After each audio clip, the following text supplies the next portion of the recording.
Assalamu alaykum. Xassiyetlik dasturxon programmamizning aziz ko'ruvchilar.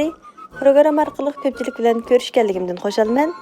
Bugungi programmamizda nihoyatda oddiy usulda ko'ktat chilashni ko'rib baqaylik. Undaqda bugun chilamoqchi bo'lgan ko'ktatlar bilan tanishib chiqaylik. Oldi bilan oq turib. Bugun turibdan bir bash ishlatmoqchi. Ondan keyin 2 tal sabzi. O'rtal cho'nqli 2 tal sabzi. Ondan keyin karabshining g'o'l qismi. Ham ko'ktatlarning miqdorini o'zimiz ko'ktat chilamoqchi bo'lgan qachimizning cho'ng kichikligiga asosan o'zimiz mo'ljallasak bo'ldi. Endi bu ko'ktatlarning hammasini yuvib, pokiz yuvib bo'lgandan keyin sirtdagi suv, ya'ni ho'l qismini ashqan qog'oz bilan surtib pokiz quritib olgan oldi. Bugun ko'ktatlarni achchiq suvga chilamoqchi. Bu 2 potlikda tiziqliq turgan har ikkisi achchiq suv. Faqat rangi azroq o'xshamaydi. Bu qo'limga olganim uzumda ishlangan, rangi qizg'ish rangda. Mana shu ekranda ko'rinib turgandek, mushta qizg'ish rangda bo'ldi. Yana birisi biz odatda ishiltib ko'ngan qora achchiq suv. Bu qora achchiq suvning rangini hammamiz bilamiz. Mana shu ekrandagidek qiniq qaramtil bo'ldi. Endi bugun bu 2 xil achchiq suvni tayyorlashimdagi maqsad odatda 2 xilni aralashtirib ishlatishni yaxshi ko'raman. Ko'ktat chilab pishib chiqqandan keyin turibning rangi bek qaramtil bo'lib ketmasin deb odat aralashtirib ishlataman. Lekin xohlagan qaysi birisini ishlatsak-mi albatta bo'ladi. Cho'qim ikkisini aralashtirib bejat.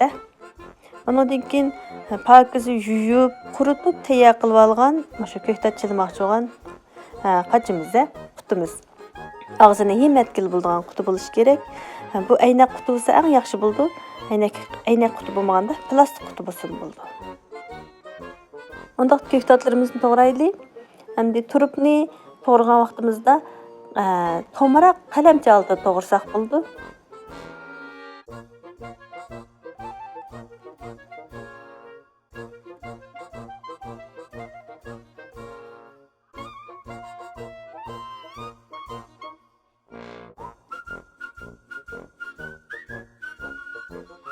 Hazır yerim baş turupni to'g'rab bo'ldim.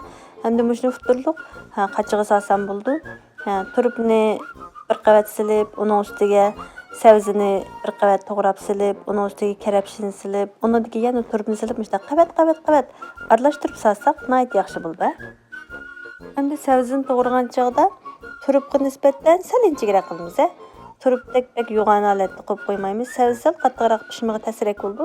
Shuningga sal injiroq qalamchalarda to'g'rasak bo'ldi.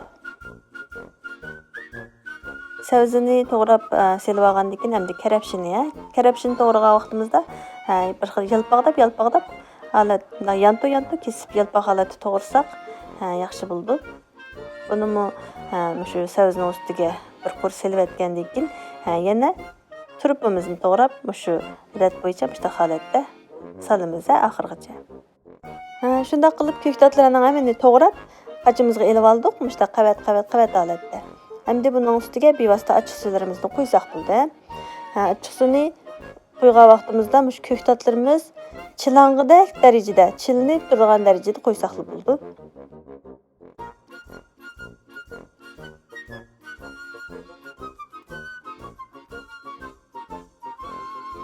Endi mana shunday ko'ktatlarimiz chilashqidek achchiq suyimizni quyib bo'lgandan keyin, uning ustini plastik yaltiroqlar ham bir qitim yepib etgandan keyin, shu plastik yaltiroqning ustidan qachining og'zini ham qilib etimiz.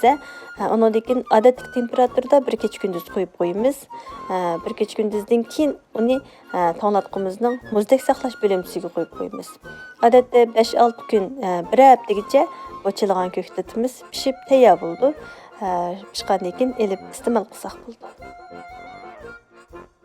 Mana bu ko'ktat pishib chiqqandan keyingi holda taqsillarga elib bilan o'xshagan pololarimiz bilan birlikda iste'mol qilsak bekmi yeyishlik bo'ldi.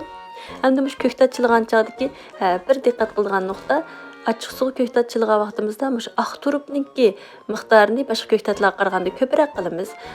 Bu oq turupning tarkibidagi suv miqdori mush pishish jarayonida achchiq suv bilan aralashib pishib chiqqandan keyingi ko'ktatning ta'mining bek chuchmal bo'lib ketishini oldini oldi. Shuningga mush nuqtaga diqqat qilsak bo'ldi. turupning miqdorini ko'proq qo'shaylik.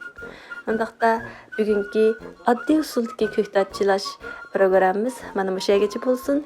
Keyingi qitimliq programmalarimizni ko'rishaylik. Xayr xo'sh, omon bo'linglar.